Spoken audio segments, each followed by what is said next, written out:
We're going to go ahead and kick things off. My name is Gina Waldhorn. I'm the Chief Operating Officer of the Sport Lab, the market intelligence firm behind the FAN Project. And once again, big thank you to Laurie and welcome to all the fans and supporters of women's sports for joining us today for our virtual hangout with Laurie Hernandez.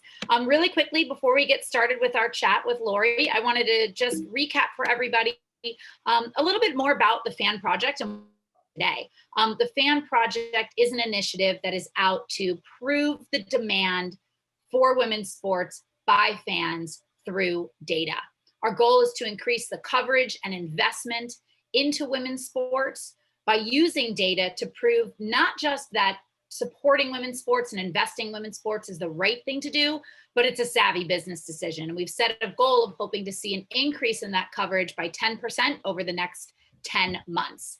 If you're unsure how to participate in the FAN Project, make sure to go to thefanproject.co, and we're asking for you to donate your social media data. We know that broadcast executives, that investors, that sponsors decide where to invest their dollars based on data. And we're asking fans to share theirs with ours, which will be completely anonymized, in order so that we can analyze that data and write a hard-hitting report, which we're going to bring out to the industry and bring out to broadcasters, sponsors, and investors to prove that there is an untapped latent demand for women's sports by fans. So today we're thrilled to have you here joining us. Make sure if you haven't and want to learn more about the FAN Project, head to thefanproject.co. We'll put the link into the chat window. And we really want to make sure that you guys are participating today. Today is a virtual hangout. It's not a lecture. It's not a panel discussion. It is a hangout with Laurie. So introduce Laurie and our moderator, Angela Ruggiero, in a minute. They're going to have a few questions started, and then we want to open the floor to you guys. So what you're looking at is a picture of our Zoom, and down in the bottom right, you can see reactions. By clicking on those reactions, you are able to raise a hand. If you've got a question for Laurie, please do that. Also use the chat window, send your question in the chat, say hi, introduce yourself, and myself and Ashley, who are on the call, will be moderating your questions so that everyone gets a chance to hopefully say hi and hang out with Laurie today. So with that, I'm gonna go ahead and introduce our moderator today, Angela Ruggiero. Angela is a leading figure in the global sports world, having served as an elite athlete, educator, administrator, board member in the world of sports. She's been named to the Sports Business Journal's 40 Under 40, Forbes Top 25 Most Powerful Women in Sport, member of the U.S. Olympic Committee Hall of Fame, and an Olympic medalist herself, four-time Olympic medalist in hockey. She's also been inducted into the Hockey Hall of Fame, and she is the co-founder and the CEO and really the visionary behind the FAN Project here at the Sports Innovation Lab. So Angela is going to be kicking off our conversation today and helping to moderate our discussion with Laurie. And really the reason why we're all here, thrilled to introduce Laurie Hernandez, who you all know. But in her debut year as a senior gymnast, Laurie Hernandez competed as a member of the U.S. women's gymnastics team, dubbed the Final Five at the 2016 Summer Olympics. The U.S. ultimately won gold in the team event, and Laurie earned silver on the balance beam. Laurie has competed and taken home medals in a host of other major competitions, including the P&G Championships, 2016 Pacific Rim Championships, 2016 Secret U.S. Classic, and the 2016 Tesolo Trophy. Outside of gymnastics, Laurie has competed and won season 23 of Dancing with the Stars. And because she obviously has so much time on her hands, she is also the author of 2 books. I Got This to Gold and Beyond, which is a New York Times bestseller, and She's Got This, a children's book. And Laurie is currently training for the Tokyo Olympics, set to take place this summer. So with that, I will go ahead and turn it over to Angela to kick off our conversation and officially welcome Laurie. Thanks, Gina. Laurie, you're amazing. Thank you for spending time with us. Thank you so much for having me. That was such an introduction. I'm not used to hearing it all out loud in one go. So it's too long. We'd be here all day. People wouldn't get to ask questions. You're amazing. I got to meet you at the Rio Olympics for the first time when I was with Cheryl. I remember we were in the Nike house and you're coming off hot, winning medals, breaking barriers. First question is just what's it like training for Tokyo? I mean, under all the circumstances, and I don't even get pedal to the metal recently. Oh, it's not stressful at all. It's fine. It's been quite interesting considering the pandemic and just all the crazy things that have happened within the last year. But overall, it's been very good. I've had so many wonderful silver linings, and I think the extra year with the Olympic delay has given me time to like upgrade and get a little more consistent. So it's been pretty good. It's amazing. Any new training tips or techniques having to do some of this? I know virtually a lot of athletes have had to adapt their training with COVID. Any using any new technology, anything different this time around? So far, well, maybe a little bit, not recently, but like when COVID first started, I'm in California right now and my family is in New Jersey. And so I ended up going home for a little less than 6 months and I was training out there and I was taking videos of practice and sending it to my coaches out here. And then for some of our national team training camps, they had them over Zoom, which was interesting. So we all got breakout rooms and our breakout rooms were whatever event we were on and we had like the national staff. It was really interesting, but I think things are slowly snowballing back to normal-ish. Well, we are absolutely going to be following you, supporting you. I'm a huge fan of yours. I hope you bring home the goal, but whatever you do, you've always represented us so amazing and such a great role model. I want to learn a little bit more about like what's inspired you. A hashtag that we've talked about through the fan project is hashtag She Did That.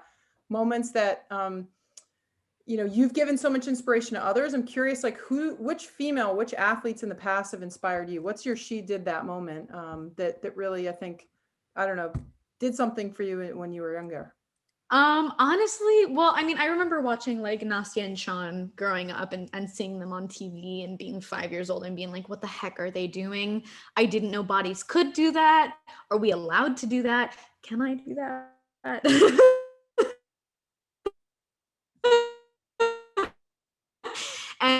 and just they, essentially start to not only watch gymnastics, but even athletes now like Serena Williams, like Naomi Osaka, and being able to watch like the women's soccer team and especially heading into Tokyo. I'm sponsored by Coca-Cola and I'm part of their 6-pack and Alex Morgan is on there and I still fangirl a little bit because being able to watch her on screen is so empowering as well as the rest of the team. So seeing women essentially do anything is really awesome, but especially women in sports, I think especially so yeah, I'm always going to be a little fangirl at heart. I'm with you. I'm fangirling you. I'm fangirling all the athletes heading into Tokyo. It's amazing. I can't, like, the balance beam alone. I could barely walk in a straight line. So I used to hate it. I used to despise it, but now it's not so bad. Yeah. Tell me about women's gender equality in particular, since that's a key part of the fan project. Do you feel that sense of responsibility? Do you, I know you love to inspire younger generations, but has gender affected your training? Is it, is that something that you're very passionate about? Obviously you're here, I know you are, but why is it so important for young girls to see you, to, as they say that you can see it, you can be it? Yeah, I mean, I think the biggest part is being a woman of color, being Hispanic and being able to make an Olympic team after such a long time of not seeing that. I remember like watching gymnastics as a kid and seeing this athlete like Maddie Larson and Keitra Hunter. They both had curls, these beautiful curls, and they looked like mine. And I remember being like, Mom, these two are my favorites. They look like me. And she was like, okay, I see we're really pulling here. Like, and I was just like kind of inching for that representation and being like, well, she has curls, I have curls, which means I can do it. And that was my child brain. So it had been such a long time. And I don't think even at 16, I realized the impact of it, but we were doing a meet and greet and I had this Hispanic family kind of come up and be like, listen, like my daughter didn't really think that she could do it, but then she saw you out there and we found out you're Puerto Rican and she just saw that you could do it, and so she decided that she could, and now she does gymnastics. And that was just a family that we got to meet. So I'm glad that I was able to be a part of that and to spark conversations like that. In terms of gymnastics as a whole, I'm in a really interesting spot because gymnastics is like one of the rare sports that women's gymnastics gets way more coverage than the men's. And when you think of gymnastics, you think of like, you know, the Mag 7 or Final 5 or, you know, the Fab 5 and all these women. And it's not often that you see the men. So that's kind of an interesting position that we're put into. Whereas, you know, there are still little moments, and like the one that I picked up on the most, which is like a little thing, but still kind of there, of like being able to see like men finish their routines and like slam their fist in the air and like cheer and high five everybody else and like run off the equipment. Everybody's like, he did that. He knows it was a good routine. And then as soon as we kind of like get super excited, it's like, oh, she's cocky. Like she knows she's good. And like, that's why she's acting that way. Why would she do that? And you know, then you have like most of us like, well, because she's the best. That's why she's doing that. Like, of course. So there's kind of an interesting balance between that. I mean, at the end of the day, I just want to be able to like fist bump the air and skip off the podium, but that's not really gymnastics culture. So no, maybe I'll change that this year. Well, you're just being yourself, and which I, you know, again, you can see, you can be just being who you are, both as a woman, as you mentioned, your Puerto Rican descent is amazing. I mean, I don't know if you know this, I watched Sesame Street recently, saw your cameo, you're teaching my 4-year-old how to count. So you're influencing a lot of ages and genders and barriers. I'm going to turn it over to the audience because I have a million questions, but I know they do too. You know, feel free to put some questions in the chat, audience. I'll ask one more as that populates. Tell me a little bit about your sport, Laurie, in terms of, again, the opportunities that broadcasters, sponsors should know about your sport. How, I mean, it's obviously one of the most popular sports on the summer side and you're one of the most visible, but if you could, since the fan project is about more visibility, even outside of the Olympics, why do you think broadcaster sponsors really should pay more attention to what you're doing, you know, 24/7, 365? Yeah, I think a really interesting point of view for, I mean, I don't want to speak for all athletes, but it's a thing that I've noticed between all of us is like wanting that the recognition for how hard it is before you get there, because most people only see the end result of like, you're at the competition, you hit all the meets and they're like, wow, she made that look so easy. That was crazy. Like, look at her go. And then, then it's just kind of on to the next thing. And being able to have people see what goes on beforehand or, just to spark that conversation of like, yeah, well, she maybe did, this crazy thing, but she actually broke this bone before heading out, or, her family was going through X, Y, or Z, and being able to like really see athletes as human beings and as people is the best part. And I know that especially with the pandemic, we had some sponsors kind of like reach out and do Zoom calls, and they were like, no, we just want to see how you're doing. And I was like, yeah, this is new. So that's the biggest thing, is just seeing athletes as people and not just machines. Because we train ourselves to be machines, but we're not. You're a person. You're a real person. Yeah. It's a surprise to a lot of people. So I know, I hear you. It's the 4 years in between, the struggle. What's your favorite part of the struggle? What's your hardest part of the struggle? I guess I'll ask. Well, my best friend told me, we were both, because I think every pro athlete has been like, yeah, I've wanted to quit at some point. Like there comes that point of like, it's not for me, or like, I can't do it. It's too hard, whatever it is. And then we end up sticking with it. Cause, I asked why to my friend, and she had responded, we do it because it's hard. That's why. That's why we stay with it, is because it's so hard. And that felt like a good response, when things get really hard and I want to stop, I'm like, oh no, this moment, like this is actually why I'm doing it, is because it's hard. I'm not doing it because everybody does it. Yeah. And it was actually really comforting to hear that. Not everyone. Yeah. You learn in the hard parts. Liz has got a question. I'm turning the mic over to Liz. Laurie, I'm a big fan. I'm also from New Jersey, huge gymnastics fan overall. And I'm also a Florida Gator alum, so I of course missed seeing you compete for us. But my question was if you have any feelings about in collegiate gymnastics, how the women are still competing out of 10, where the men are, competing on an open-ended scale. And I'm just wondering if you have any opinions about whether the women should move to that scoring and collegiate as well. Maybe, do you think it would give the routines more meaning, or what are your thoughts? I haven't thought much about it, and I'm glad that you asked the question.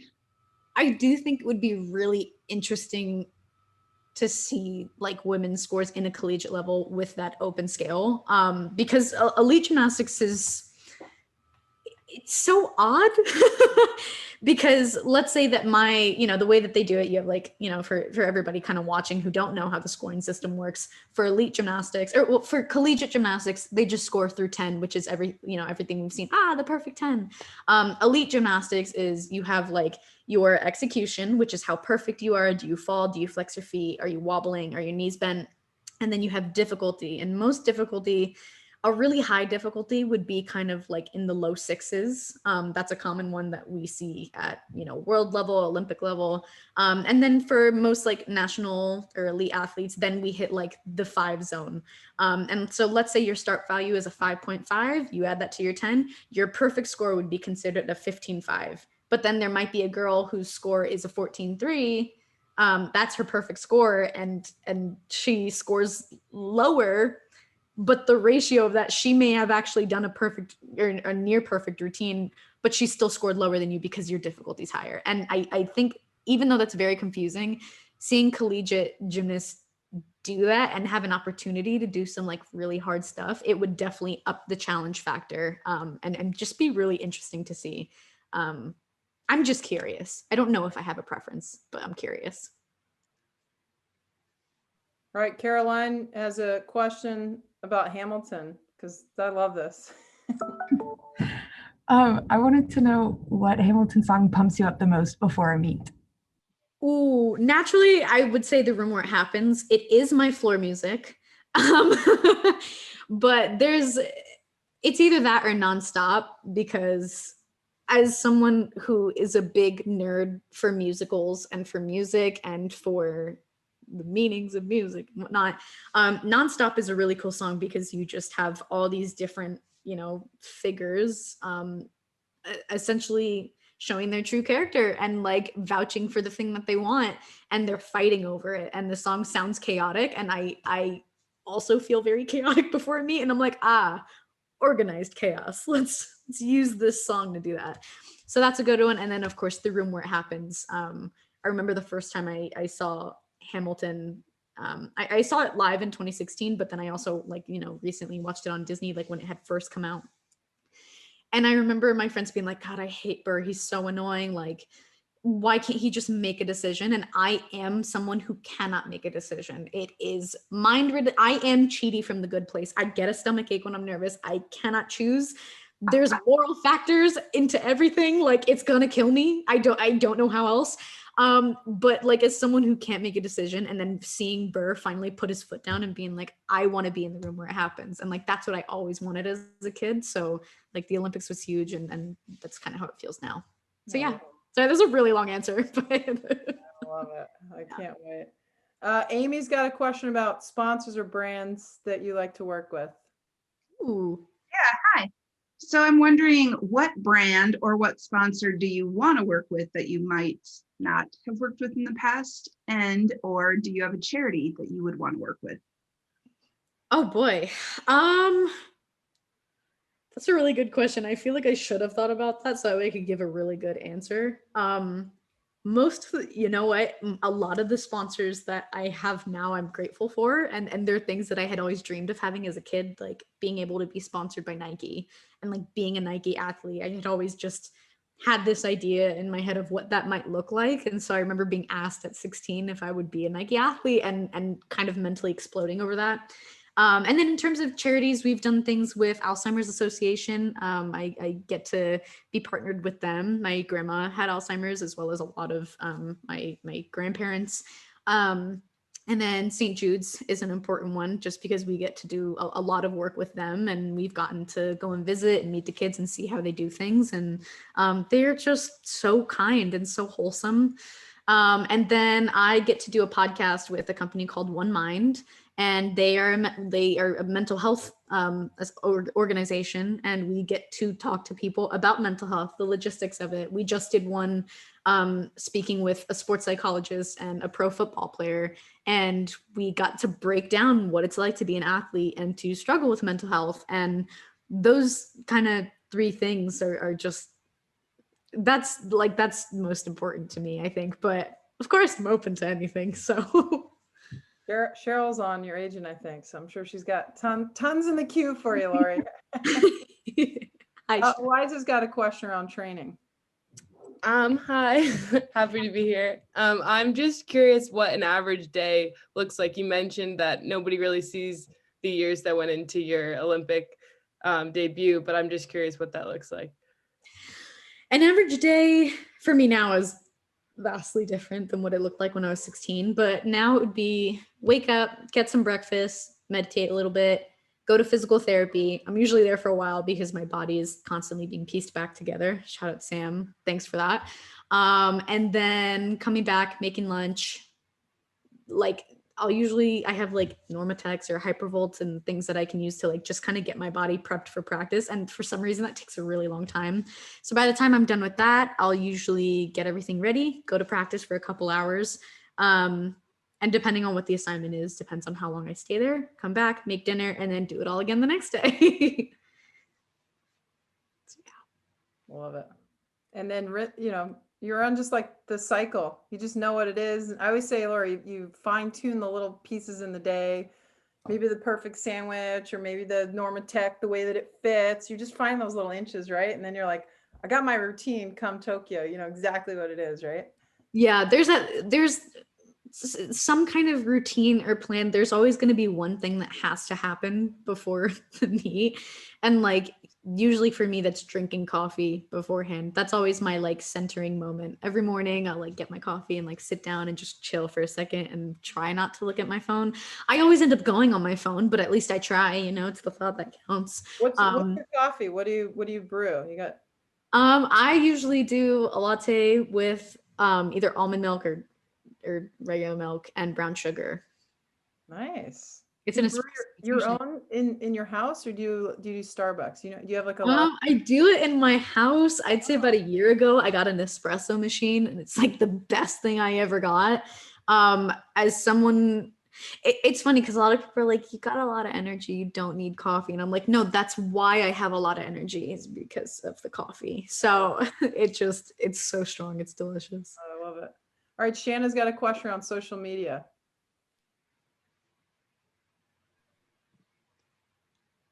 She's on.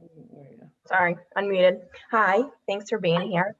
So I'm just curious if you do use social media to interact with your fans, and if you have the freedom to kind of do what you want with your own social media. Yeah, so kind of all of the above. I use social media for a plethora of things. I think Twitter is usually the best place to interact with fans.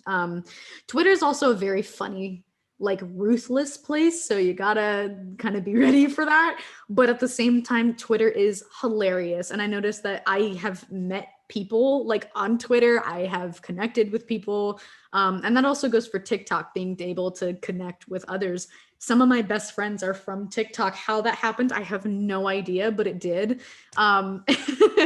And I think those two places are fun for content and for reaching out. As for Instagram, that's kind of the best place to either post like ads or to share like a photograph as an insight of like, hey, here's what's going on with my life. This is kind of fun. But I noticed Instagram is the most common place to get really just not nice messages. So it's not often that I'm going on there. But yeah, it's quite the juggle, social media. I love it and I hate it. Has it provided, though, a really nice channel for you to, again, go direct to the fan, to, as you said before, you're a person, to have just a space to be you and not have to, again, be as polished, in front of the NBC cameras, or when you're about to, is that where you express yourself? Yeah, I think so. Especially Twitter. Like, I'm just a fangirl. I'm just a fan account for Marvel, essentially. Like, like all my tweets are about superheroes and TV shows that I'm obsessed with, and every so often I'll tweet about a show, and then like one of the cast members will tweet back, and it's me, and then like all the Twitter followers who have been following me like post these consecutive tweets about the show are now like, look, they responded. And you gain so many different communities on there, and you get to talk about experiences that a lot of times for me are not sport related, and it is a big part of who I am. So there's definitely a huge community that's there, and it is a lot of fun, especially when you meet the right people. Well, you're a multi-hyphenate, as the expression goes. You're not just an athlete, you're not just a daughter, you're a million things, Laurie. I'm curious, when Tokyo's over, you may or may not continue to train. You can make that announcement whenever you feel like, but what comes next? What's your passion? What's something you're really interested in? One, you won't have to be training as much, but two, just in general, what gets you out of bed and excites you for post Tokyo?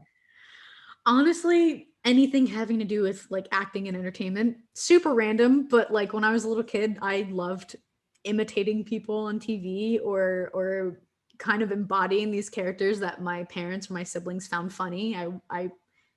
I would kind of sit and be like, okay, why is that funny? Is it the way that they're saying it? Like, is it the circuit? Like, what's going on here? And like kind of questioning that.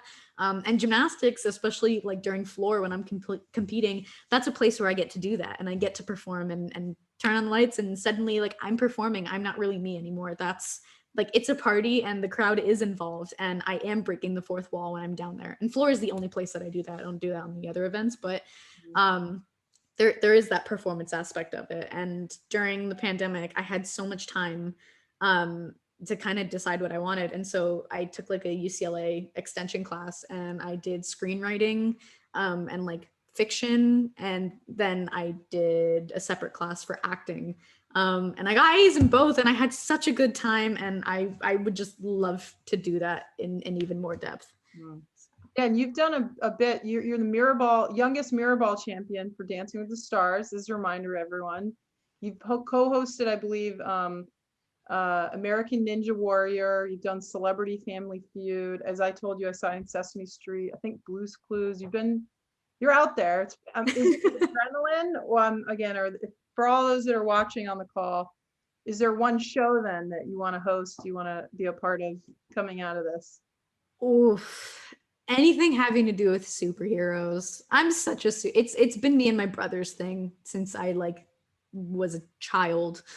I also kind of like wanted to be like my brother. I thought he was so cool, and like we all did sports growing up, and he would run track, and I was like, I'm gonna race you, I'm gonna be faster than you, and then like the first Iron Man came out, and he was like, I'm gonna go see it, like, do you want to come? And like it became our thing to like watch these heroes because we saw parts of ourselves in them, and like anything in that realm would be awesome. That's awesome. All right, so if anyone has relationships to that, let us know. We'll connect Laurie, get her next big thing. Last question, just to focus on Tokyo, what are you looking most forward to when those games? Everyone's going to be following you on this call for sure, so what are you looking forward to? Oof, I think I'm looking forward to, well, just the environment, because I've competed in Tokyo before, and their equipment is just, it's great to be on. When you're traveling internationally, the equipment is always going to be a little different, and there's a lot of adjusting to do. But both times that I got to compete there, of course it took a second, but I ended up, getting a liking to what I was on, and I hope to be on that again. And then also meeting new people and meeting new athletes, especially with COVID, I'm not exactly sure how things are going to go. So one of the highlights for me in 2016 was going to the cafeteria and meeting athletes from different sports and different countries, and just seeing how they did things, because we're all so different. And that's why the Olympics is so great, because we're all there because we're just doing what we love, and it's the best of the best, and there's a lot of imposter syndrome going on in there, but it's good. You got, Laurie, walk the walk. You made it. You got that gold medal. You can. Heck yeah. All right, we have a very special guest is going to close this amazing fan project live with Laurie Hernandez. I love you, Laurie. Thank you for donating your time. I know you're so busy training for the Olympics, and so much have come with that. But I super appreciate all you're doing for the fan project, for women, for people of color, for young girls, young boys, just being that role model. I'm definitely cheering you on. Everyone on this call is going to cheer you on.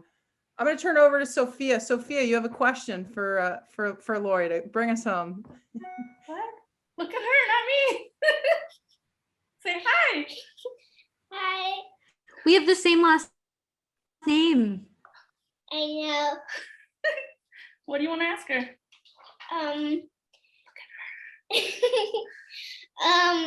Can I show you a skill? Why are you looking at me? Okay. I think I froze for a second, but I'm back. Say it again. Can I show you a skill? Yes, I would love to see it.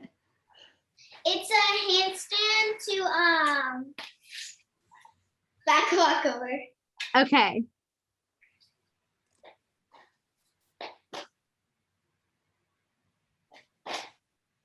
Ooh. Yeah. Everybody's giving you a round of applause over here. That was so good. Thank you. Oh, yeah. What a way to wrap. Thank you, Sophia. Great job, kiddo. Oh, All right, That was Laurie, amazing. any closing thoughts before we wrap?